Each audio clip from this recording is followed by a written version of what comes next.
This is video number 11 और इसके अंदर वेक्टर्स के कुछ हम न्यूमेरिकल्स करेंगे जिसके थ्रू हम कुछ कॉन्सेप्ट्स क्लियर करेंगे लाइक यूनिट वेक्टर क्या होता है, यूनिट वेक्टर की इंपॉर्टेंस क्या है, यूनिट वेक्टर क्या होता है वो तो मैं बता चुका हूँ, यूनिट वेक्टर की इंपॉर्टेंस क्या है, वो किस काम आता है हमारे, वो सब मैं डिस्कस करने वाला, मेजॉरिटी वही पोर्शन है इसमें। ठीक है, फर्स्ट क्वेश्चन है find a vector of magnitude 5 which is parallel to vector. इसका क्या मतलब हुआ, मुझे एक ऐसा वेक्टर निकालना है ए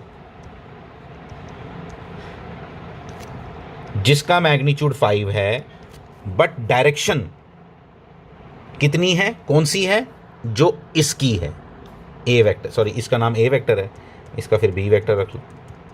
मुझे एक वी वेक्टर निकालना है जिसका मैग्नीट्यूड 5 है लेकिन डायरेक्शन कौन सी है, ए वाली, यानी कि ए कैप।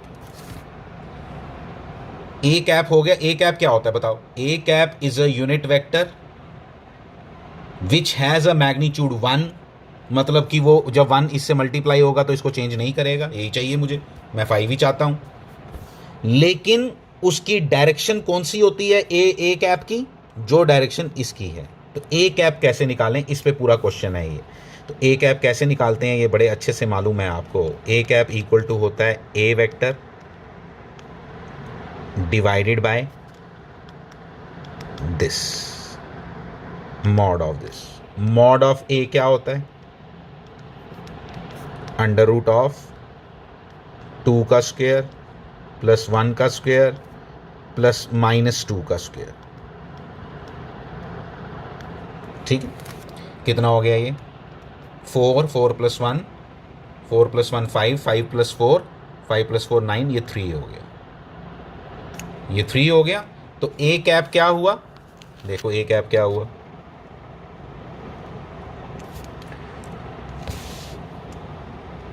ए कैप हो गया,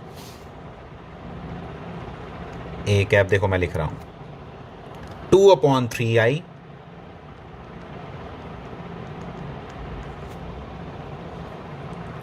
प्लस 1/3j -2/3k, ये हो गया आपका ए कैप। 3 से डिवाइड कर दिया, मैग्नीट्यूड से डिवाइड कर दिया, तो ये this is a unit vector. इसका जब आप अगर इसका मैग्नीट्यूड निकालोगे ना, अगर आप अंडर रूट करके, वही क्या आंसर आएगा 1, और इसकी डायरेक्शन कौन सी वाली है, ये वाली, आंसर आ गया। 5 से मल्टीप्लाई कर दो इसको, क्या आंसर आ गया, बी वेक्टर जो मैंने निकालना था उसका क्या आंसर आया, बी वेक्टर जो मुझे निकालना था उसका आंसर आ गया 10/3i प्लस 5/3j -10/3k। ठीक है, लिख लेना आप, जगह नहीं बची यहाँ, तो 10/3k कैप लिख लेना इसको। क्लियर, तो ये था हमारा क्वेश्चन नंबर 1। आगे बढ़ते हैं, देखो ए वेक्टर दिया हुआ है, बी वेक्टर दिया हुआ है, find a vector having magnitude equal to the 10 times the that of A vector. इस जो हमने अब सी वेक्टर निकालना है ना, हमने जो अब सी वेक्टर निकालना है उसका मैग्नीट्यूड कितना होना चाहिए, 10 times the magnitude of A vector, 10 times magnitude 10, मतलब जो इसका मैग्नीट्यूड होगा उसको 10 से मल्टीप्लाई करना है। इसका मैग्नीट्यूड 5 है, अंडर रूट ऑफ 3 का स्क्वायर प्लस 4 का स्क्वायर इक्वल टू 5 आएगा, तो 50 हो गया भाई इसका मैग्नीट्यूड। किसका, सी वेक्टर का जो मैग्नीट्यूड है वो 50 होगा, सी वेक्टर का जो मैग्नीट्यूड है वो 50 होगा, ये हमने पता लगा लिया। लेकिन उसकी डायरेक्शन कैसी होनी चाहिए, पैरेलल टू का मतलब होता है डायरेक्शन कौन सी चाहिए, बी वेक्टर वाली, तो इसके वाली डायरेक्शन चाहिए। डायरेक्शन कैसे होगी, 50 × बी कैप लिख देता हूं। तो जो बी कैप है वो कैसे निकालते हैं, अभी सिखाया आपको, खुद करोगे आप। Find a vector whose magnitude is equal to, अच्छा अब ये भी सिंपल क्वेश्चन है उसका, अब क्या, अब देखो सी वेक्टर जो निकालना पता क्या है, वो उसका मैग्नीट्यूड है ए वेक्टर वाला, लेकिन डायरेक्शन है कौन सी, बी वेक्टर वाली, ये लो बी कैप आपको निकालना अभी सिखाया। ए तो अभी निकाल देते हैं, अंडर रूट ऑफ 2 का स्क्वायर प्लस -2 का स्क्वायर प्लस 1 का स्क्वायर। अच्छा, बी कैप कैसे निकालेंगे, बी कैप निकालने के लिए आपको इसी बी वेक्टर को डिवाइड करना पड़ेगा, किसके साथ, बी के मैग्नीट्यूड के साथ, बी का मैग्नीट्यूड 3 का स्क्वायर प्लस 4 का स्क्वायर प्लस -1 का स्क्वायर, इससे 3i प्लस 4j माइनस के को उससे डिवाइड कर दो, आपको बी कैप मिल जाएगा, खुद करो।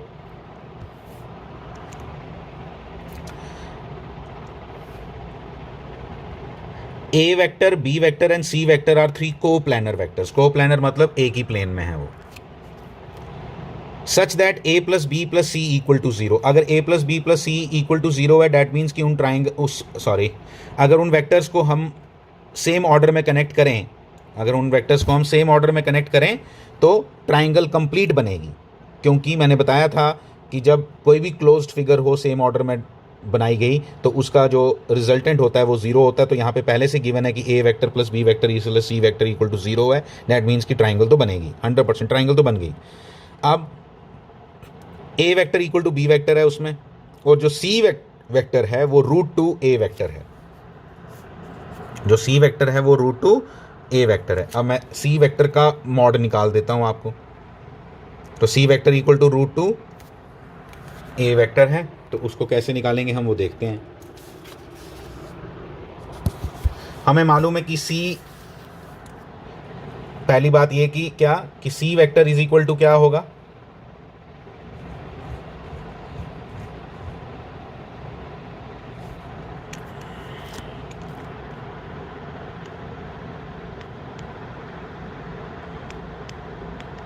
ट्राइंगल तो बन गई है, ठीक है। तो सी वेक्टर इक्वल टू है √ऑफ A square plus B square plus 2ab cos theta, क्योंकि ट्राइंगल बनी है ना। तो इसका मतलब सी वेक्टर जो है उसको हमने क्या मान लिया कि रिजल्टेंट है, सबसे बड़ा वही है, ठीक है। रिजल्टेंट नहीं, इस तरह से देखो, मैं बताता हूँ आपको। ये आ गया आपका ए वेक्टर, ये आ गया आपका बी वेक्टर, और ये आ गया आपका सी वेक्टर। ऐसे 3 वेक्टर हैं। हमें मालूम है कि ये अगर सी वेक्टर, ये जो मैंने सी वेक्टर जिसको बोला, अगर ये ऐसा होता, इसका एरो इधर होता, तो C will be equal to this plus this होना था, ठीक है। तो दैट मीन वो तो डायरेक्शन का ही सिर्फ फर्क है, मैग्नीट्यूड तो इसका पता है ना हमें कैसे निकालते थे, वही पैरेललोग्राम लॉ लगा के। तो कैसे निकाला, √ऑफ A square plus B square plus 2ab cos theta, ठीक है। तो यहाँ पे आप क्या करोगे, इसकी सी, ये मॉड है, ये वैल्यू आपको गिवन है कितनी, 2a √2a गिवन है क्वेश्चन में, √2a है। अच्छा, a और b दोनों बराबर हैं, a और b की जगह a और b डाल दो, यहाँ पे भी a और b डाल दो, आपको थीटा मिल जाएगा। आप थीटा कैलकुलेट करना, थीटा इक्वल टू 90 डिग्री आएगा, कैलकुलेट कर लेना आप, ठीक है। थीटा इक्वल टू क्या आएगा, 90 डिग्री आएगा। डैट मीन्स कि ये जो ट्राइंगल आपकी बनी है, इसमें a और b के बीच में मैंने जो एंगल एब्ट्यूज लिया था वो नहीं है, वो 90 डिग्री एंगल है। तो दिस ऐसा होगा, ठीक है। ये देखो, अब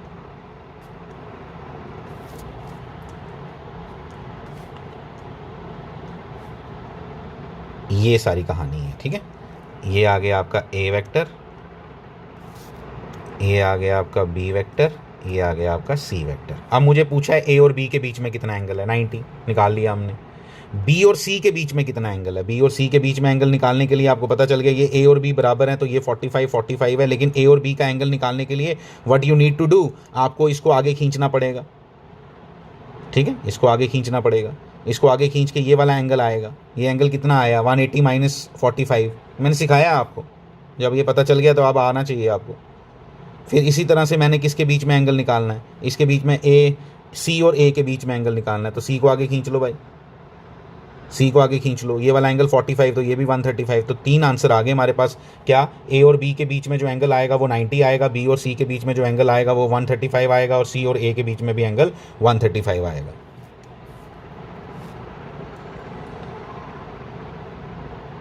ठीक है, ये तीसरा क्वेश्चन है। एक और क्वेश्चन है, 5th क्वेश्चन। देखो इसमें क्या पूछा गया है, क्या पूछा है इसमें बोला है कि बताओ ये 3 वेक्टर्स आपस में कोप्लानर हैं। ये याद रखना, नया थोड़ा सा अलग है, बाकी जो अभी तक पढ़ रहे थे उससे थोड़ा अलग है। मैंने नई बात बतानी थी, मैंने कहा चलो न्यूमेरिकल के थ्रू आपको बता देता हूँ। क्या इसमें बात बतानी है मुझे कि जब भी कोई 3 वेक्टर्स अगर कोप्लानर होंगे ना, तो उनमें से कोई एक वेक्टर उठा लो, जैसे मैंने यहाँ सी वेक्टर उठाया, will be equal to M यहाँ पे स्केलर है, कोई स्केलर होता है, वेक्टर नहीं है, मतलब कोई 2 3 4 कोई वैल्यू हो सकती है इसकी, यहाँ प्लस n बी ऐसा होगा। ये ऐसा अगर सेटिस्फाई करता है तो ये वेक्टर्स क्या होंगे, कोप्लानर होंगे। If M N N are scalars, ठीक है। तो सी वेक्टर अगर इसके बराबर, तो सी वेक्टर मुझे गिवन है क्या, सी वेक्टर मुझे गिवन है क्या, आई प्लस जे प्लस एक्स के इक्वल टू एम, ऐसे करके, ठीक है, एम 2i माइनस जे प्लस 3k, ये हो गया A vector, plus N, B vector क्या है, 3i प्लस जे प्लस के, ये बन गया।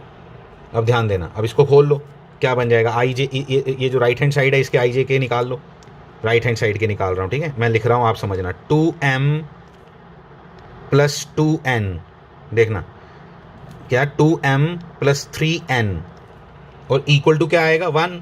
ये राइट हैंड साइड पे i का कोफिशिएंट, ये लेफ्ट हैंड साइड पे i का कोफिशिएंट, ठीक है। एक इक्वेशन ये बन गई। ऐसे दूसरी इक्वेशन क्या बनेगी, माइनस m, देखा, minus m plus n, minus m plus n equal to, ये भी क्या आएगा, 1। और तीसरी इक्वेशन क्या बनेगी, तीसरी इक्वेशन बनेगी 3m plus n equal to x, ठीक है। तो अल्टीमेटली इस x को भी इधर ले जाना, इस x को भी इधर ले जाना, माइनस x लिख देना, इक्वल टू इसको क्या लिख देना, 0। ये तीन इक्वेशंस बनेंगी जिसमें तुम एम एन और x की वैल्यू निकाल सकते हो। मुझे पूछा सिर्फ x की है, बट आप एम एन की भी निकाल सकते हो, किसी क्वेश्चन में एम एन भी पूछ सकता है, ठीक है। तो जब ये कैलकुलेट करोगे तो मैं आपको बता देता हूँ, इसमें आंसर्स जो आएंगे वो ये आएंगे। इसमें आंसर आएगा n equal to,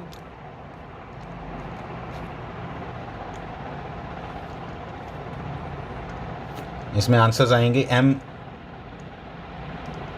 n equal to m equal to 3/5, n equal to minus 2/5, अच्छे से करना है इसको, x इक्वल टू माइनस 3/5, ठीक है। थोड़ा है, इंपॉर्टेंट नहीं है ये इतना, लेकिन तब भी आपको आना चाहिए, ठीक है, कि किस तरह से हमने x की वैल्यू अगर ये डालोगे तो ही जाके ये तीनों वेक्टर्स क्या बनेंगे, कोप्लानर बनेंगे। m और n पूछा नहीं है आपको, सिर्फ x की वैल्यू पूछी है, तो x की वैल्यू आपने निकालनी है समहाउ। अगर क्रैमर कोई लगाना चाहता है क्रैमर लगा ले, क्रैमर के बिना कोई करना चाहता है क्रैमर के बिना कर ले। वैसे क्रैमर लगाने की ज़रूरत नहीं है, जो पहली दो इक्वेशंस बनी थी उनको सीधा सॉल्व करो, उधर से mn निकल जाएगा, नीचे वाली इक्वेशन में डाल दो, वहाँ से x निकल जाएगा। आपकी मर्ज़ी है, जैसे मर्ज़ी करो। आप x डायरेक्ट भी निकाल सकते हो, अब मैंने आपको सिखाया हुआ है। यहाँ पे वेरिएबल्स कौन से हैं, m n और x, तो x आप डायरेक्ट निकाल सकते हो, कैसे, del 3 अपॉन del करके, del 3 अपॉन del करके निकाल सकते हो। आप प्रैक्टिस करो क्रैमर रूल की, आपको डायरेक्ट यहाँ पे ये x की वैल्यू डायरेक्ट माइनस 3/5 आ जाएगी, m n को निकाले बिना। तो अगर आप नहीं भी निकालना चाहते m n तो कोई प्रॉब्लम नहीं है, क्योंकि मुझे पूछा नहीं गया था क्वेश्चन के अंदर। Thank you.